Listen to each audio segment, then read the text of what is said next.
भगवान शिवजी ने नाम प्रेमी भक्तों को जो उपदेश किया है वो हम स्मरण कराना चाहते हैं। बहुत प्यारा श्लोक है महाराज जी। ये जो भगवान नाम है, श्री हरि नाम है, श्री राम नाम है, श्री कृष्ण नाम है, ये क्या है? परम भागवत महाभागवत शिवजी वर्णन कर रहे हैं। ये जो भगवान नाम है ये क्या है? मुक्ति रूपी जो स्त्री है,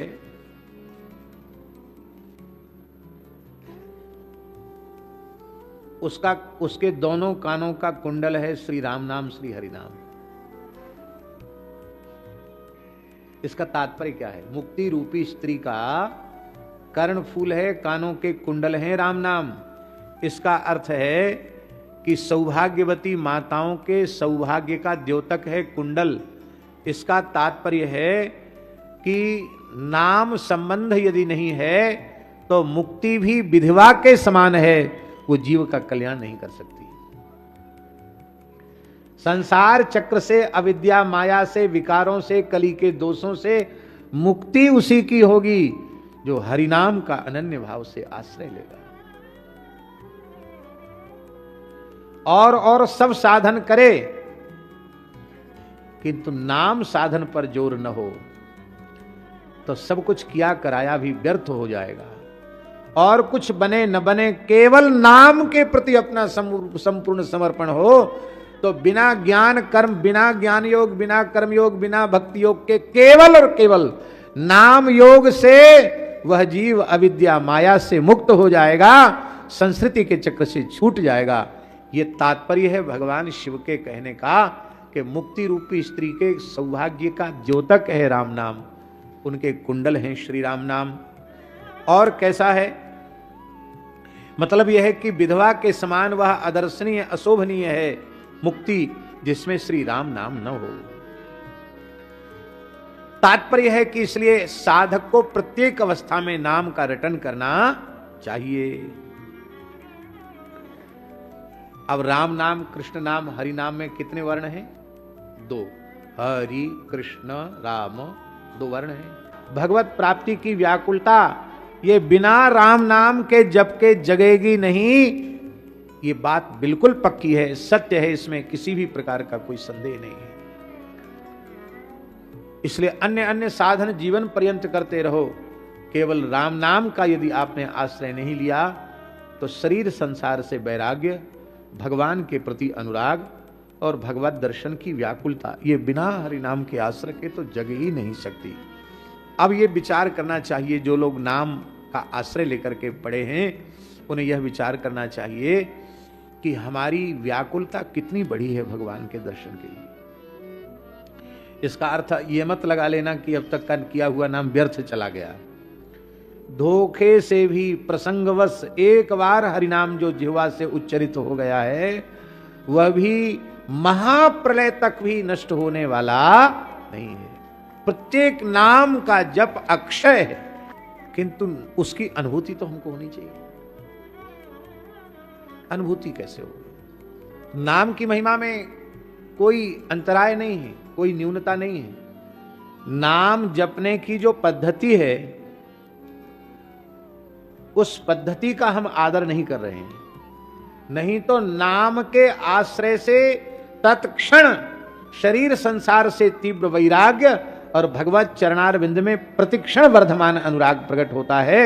और जब अनुराग प्रकट होता है तो फिर तो दर्शन को नैना तपे, बचन सुनन को कान, मिलवे को हीरा तपे, जिए के जीवन प्राण। फिर अहर्निश भगवत दर्शन की व्याकुलता उत्पन्न हो जाती है। फिर भरत जी के समान देखे बिन रघुनाथ पद, जिए की जरनी न जाए, ये भाव भीतर से जग जाता है। आप लोग कहेंगे फिर पद्धति क्या है? हम नाम ले रहे हैं, नाम जपते जपते रूखी रूखी माला भी चिकनी हो गई, चमकने लग गई। और कितने घंटे से इतनी माला जपते हैं, कितने वर्षों से जपते चले आ रहे हैं, लेकिन जो प्रेम प्रकट होना चाहिए था वो प्रेम प्रकट नहीं हुआ। क्या कारण है?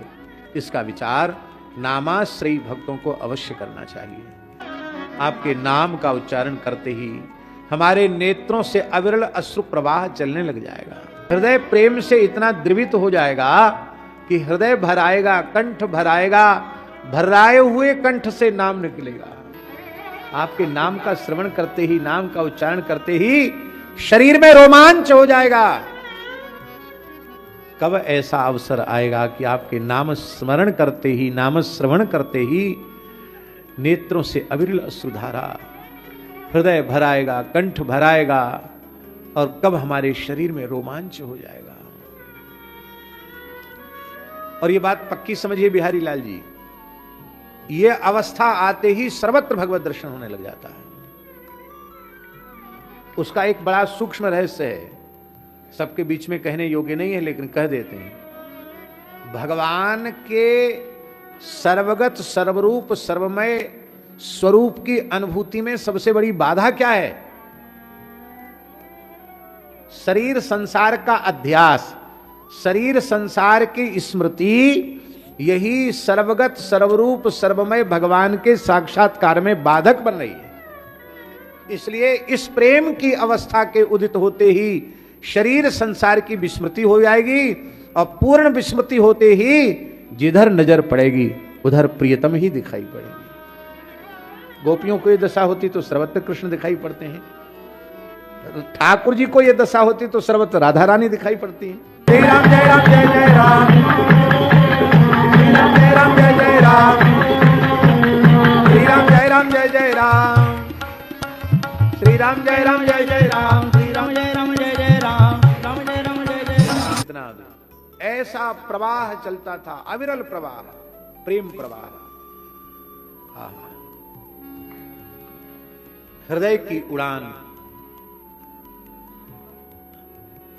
हृदय की उड़ान भरना चाहते हैं और अपने अंतःकरण रूपी पक्षी को श्री ठाकुर जी के निवृत्त निकुंज तक ले जाना चाहते हैं, तो उसका एक ही उपाय है, इस अंतःकरण रूपी पक्षी को 2 पंख लगा दो। हरि नाम, कृष्ण नाम, राम नाम, राधा नाम, इसके पंख लगा दो, फिर ये अंतःकरण आपका सीधे ठाकुर जी श्री जी के चरणों में जाएगा। ये कितने कल्पों से, कितने युगों से, कितने जन्मों से ये जीव अपार संसार सागर में पड़ा हुआ है, थपेड़े खा रहा है। समुद्र नहीं, कोई बहुत विशाल नदी हो। अभी इस समय यमुना जी में बहुत जल है, खूब जल है। रात्रि को भी हम यमुना जी गए थे। हाँ, 2 बजे रात को यमुना जी गए थे प्रणाम करने, यमुना जी को आचमन करने। यमुना जी तो परम पवित्र है, पर ज्ञान गुदरी की रज लेने जब यमुना जी आ जाती हैं, ज्ञान गुदरी में इतना इतना जल जब यमुना जी का हो जाता है हमारे मोहल्ले में, तब फिर भूमंडल के समस्त तीर्थ ज्ञान गुदरी में गोता लगाने आते हैं। पुरानी परंपरा तो रही है कि वृंदावन के ठाकुर भी आते थे ज्ञान गुदरी का में यमुना जी का पूजन करने। अपने मुलुक पीठ के ठाकुर जी भी जाते हैं नौका में विराजमान होकर के। तो हम समझते हैं शायद 3 लाख क्यूसेक पानी छोड़ने पर यहां तक आ जाए पानी। तो इतनी बाढ़ की यमुना जी हो, गंगा जी हो, सरयू जी हो, आप भले ही तैरना जानते हो और आप तैरते तैरते महाराज जी थक जाएं, दम फूलने लग जाए और आपको समझ में आए कि भैया किनारा तो दिख नहीं रहा है, बीच धार में आ गए, जिस किनारे से चले थे न तो वो किनारा दिख रहा है और जिस किनारे पर पहुंचना है वो किनारा भी नहीं दिख रहा है। आप भले ही तैरना जानते हैं, लेकिन आपको जब किनारे दिखना बंद हो जाएंगे तो आप घबरा करके ही प्राण त्याग देंगे, डूब जाएंगे। ज्यादातर डूबते जो लोग हैं वो तैरने वाले ही डूबते हैं, न तैरने वाले वो तो जाते ही नहीं पानी में। जिनको तैरना नहीं आता वो तो पानी में जाएंगे नहीं, तो क्यों डूबेंगे? डूबते वही हैं प्रायः जिनको तैरने का ज्यादा शौक होता है, वही हो कूद गए, लंगोटा कस लिया, कूद गए नदी में, फिर घबरा गए तो फिर हल्का। अब तो हम थोड़ा बचते हैं, नहीं तो महाराज भयंकर श्री गंगा जी चढ़ी हुई थी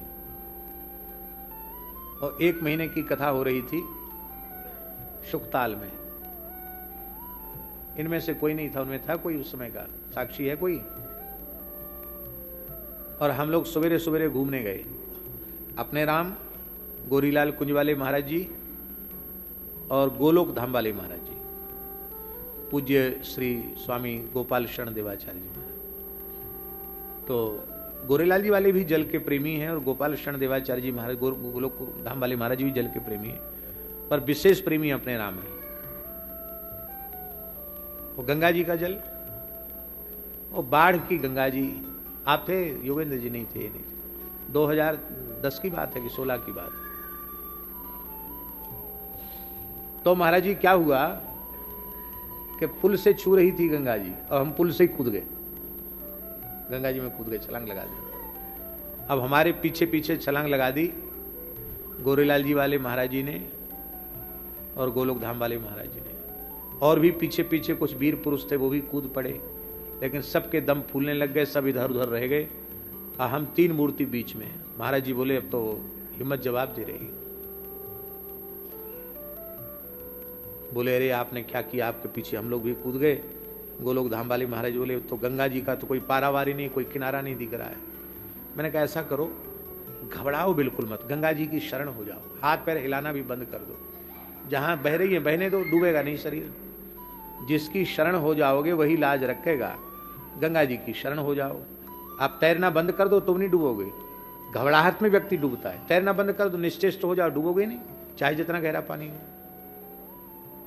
तो गंगा जी के सहारे बहते बहते कम से कम 2-2.5 किलोमीटर हम लोग बहे। फिर नक्षत्र वाटिका में जाकर बड़ी कठिनाई से निकले और ब्यास जी बह गए गंगा जी। और इसके बाद 2 समय की कथा थी। हम तो एकदम शरीर थक के चूर हो गया था, लेकिन तुरंत तिलक स्वरूप किया और व्यास पीठ पर बैठकर कथा कहने लगे। और ये 2 महापुरुष तो जाके पड़ गए पर उठे नहीं। आपको तैरना आता है फिर भी किनारे न दिखें तो घबराहट होती है। और ये कोई तालाब नहीं है, ये कोई नदी नहीं है, ये है भव सागर। क्या है? और इसका कोई और छोर नहीं है, पर इसके 2 छोर क्या हैं? बोले एक है रकार और दूसरा है मकार। आप राम नाम लेने लग जाओ, दोनों किनारे एक साथ आपके पास में आ जाएंगे, आप सहज पार हो जाओगे। नाम लेत भव सिंधु आही, नाम लेत भव सिंधु सुखाही, करहु विचार सुजन मन माही, करहु विचार सुजन मन माही। मन में विचार करो कि तुम्हें नौका की जरूरत नहीं पड़ेगी, जहाज की जरूरत नहीं पड़ेगी, चले जाओगे। नाम ले तो भव सिंधु सुखाही, भव सिंधु सूख जाएगा। तो इस भव सिंधु के 2 किनारे हैं, राम नाम रकार और मकार, ये 2 किनारे हैं। और क्या है राम नाम? बोले ये जो कलयुग है ना, कलि कलुष तमह, ये कली का जो कलुष है, पाप है, यही भयंकर अंधकार है। इस अंधकार के शमन के लिए, ये अंधकार के नाश के लिए तो ये सूर्य है, और ताप की निवृत्ति के लिए चंद्र है। दोनों की आवश्यकता है।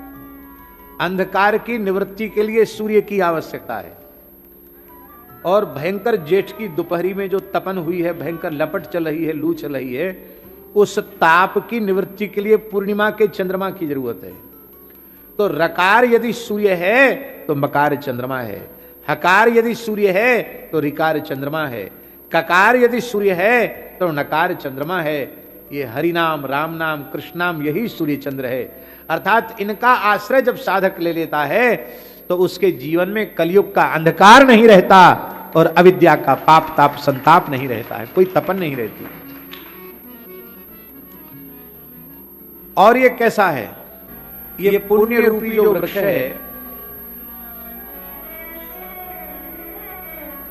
कोई भी वृक्ष का बीज आप बोते हैं तो पहले उसमें अंकुर निकलता है, और अंकुर के बाद 2 दल निकलते हैं। तो पुण्य रूपी बीज का अंकुर और उसके दल क्या है? अंकुर है नामांगाग, और ये नाम बीज की प्रतिष्ठा करते हैं कौन? श्री गुरुदेव भगवान। कर्म मार्ग से हरि नाम का उपदेश करके नाम की प्रतिष्ठा करते हैं। और फिर इसके दो दल क्या है? एक है रकार और दूसरा है मकार। एक है हकार, दूसरा है ऋकार। एक है ककार, दूसरा है नकार। कृष्ण, कृकार और नकार। तो कहते हैं कि ये दल निकलने लग जाते हैं, और जब लगातार साधक जपता है तो केवल दो दल ही नहीं रह जाते हैं, फिर शाखाएं प्रशाखाएं निकलने लग जाती हैं, फिर पुष्प भी आ जाते हैं। वह नाम रूपी वृक्ष, पुण्य रूपी वृक्ष पुष्पित भी हो जाता है और वो फलित भी हो जाता है, उसमें फल भी लगाते हैं। इसका मतलब है कि श्री राम नाम का उच्चारण किए बिना, श्री राम नाम का आश्रय लिए बिना, श्री राम जय जय राम किए बिना पुण्य रूपी जो वृक्ष है उसमें उसका पल्लवित होना, उसका पुष्पित होना, उसका फलित होना भी असंभव है। और महाराज जी, लोचने च श्रुति नाम, ये वेद की जो ऋचाएं हैं उनकी दो आंखें हैं, रकार और मकार।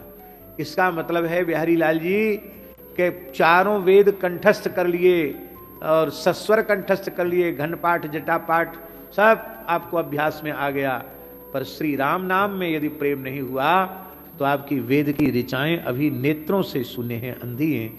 ये श्रुतियों के लोचन हैं राम नाम, हरि नाम, कृष्ण नाम, राम नाम, ये वेद की ऋचाओं की आंखें हैं। क्या कहना।